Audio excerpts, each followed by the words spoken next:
I'm Leslie Gordon. I'm the director of the Rialto Center for the Arts at Georgia State University. At the Rialto, we became aware of an arts program through Arts Midwest that was called Caravanserai, that was based on bringing artists from Muslim countries into the United States. And each year they would choose 4 cities to host a program from one specific Muslim country. We applied for that program to be one of the 4 cities, and we were thrilled when we were chosen, and that the country was Malaysia. It was a wonderful opportunity to see different faces of Malaysia and to really understand what a multicultural group of people there are there. One of the things that we're thrilled about is that we were chosen to document the residencies of the artists that will be coming in over this year. As a sort of through thread for the documentary, 3 different subjects were chosen to represent 3 aspects of the types of people who may encounter these artists while they're here in residence. My name is Sumaya Khalifa, and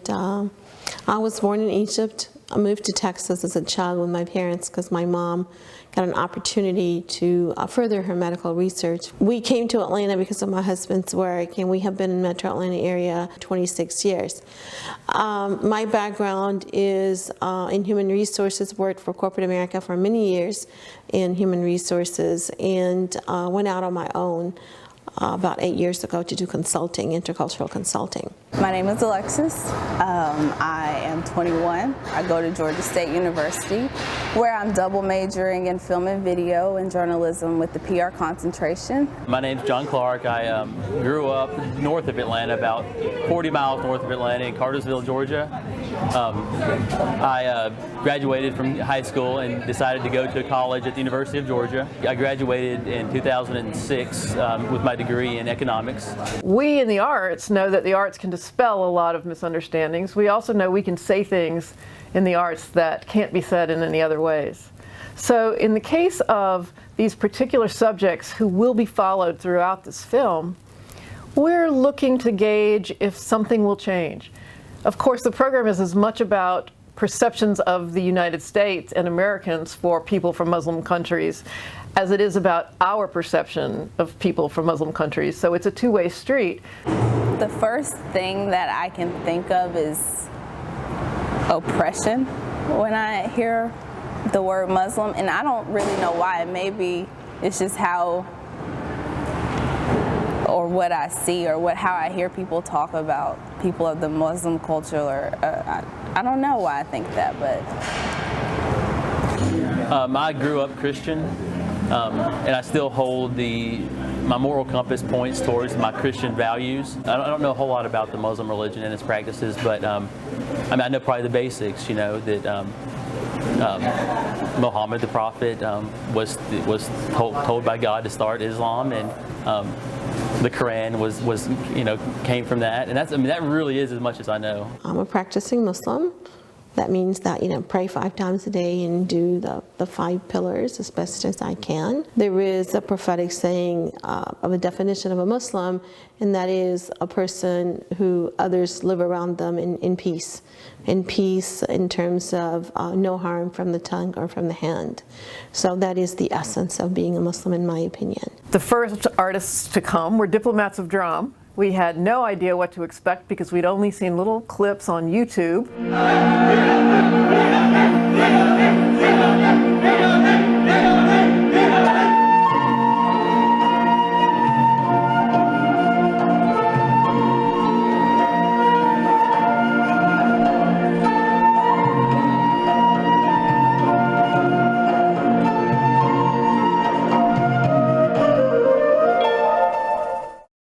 DOD stands for 4 simple words: love, peace, happiness, and unity.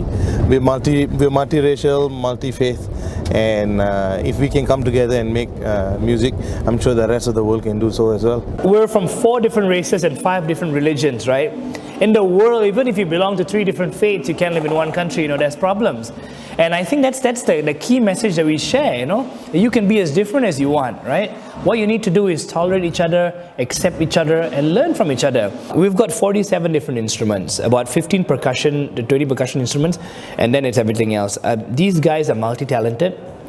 Each person plays close to 3 to 4 different instruments. I play the sape. The sape is a traditional lute instrument of the Orang Ulu people. I'm from the Kelabit tribe, and it comes from Borneo.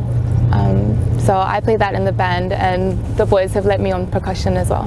I love working with the kids because you see they're just so energetic and bright-eyed, and they get so excited to hear our music and to have us at their schools and their workshops. So I really enjoy that. When we were aware that we were going to be part of this program, one of the things we thought that was really important to do was to reach out and not keep it in one place. In fact, we decided that we would reach beyond the campus of Georgia State and provide an opportunity for neighboring communities even to experience these art forms.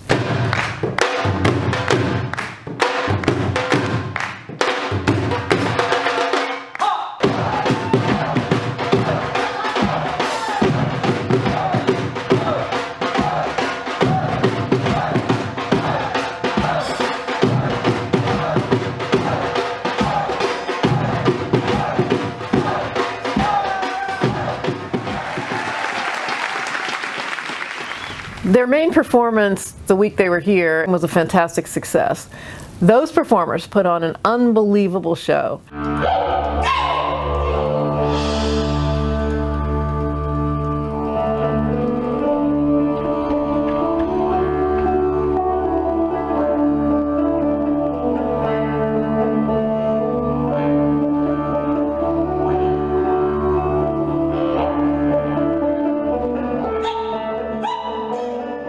I really liked how they traced where the music came from, the history, the population. When they talked about the different ethnicities, they talked about where that's at. And they took us on a tour. The peace, love, and happiness and unity, that has to stick with me, because throughout this whole week, that's what I feel like has been delivered to me, what they have been trying to show us. Like, that's what they're about. So that is definitely going to stick with me. I was thinking, my wife and daughter at home, and she's 17 months old, so she's young, and so she's asleep right now, but I saw some kids running around up front, and I just thought, man, I wish my, people that I love were here listening to this and, enjoying it.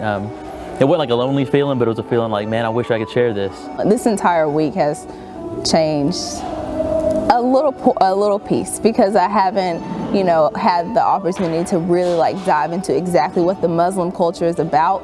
But now, when someone says that word, it'll probably go to love first. Diplomats of Drum came to Atlanta. We had no idea who we would meet, what kind of people they were, what they did, what their backgrounds were. We left feeling like we were intimately involved in their lives. We found out they're made up of engineers and trained musicians who've been to conservatories and people who worked for major international consulting firms and all kinds of things. We even found out that the woman in the troupe is a princess from Borneo. And we felt like these were people that we had known all our lives. Not only that, there's not a single person that I've talked to who encountered them who doesn't want to go to Malaysia.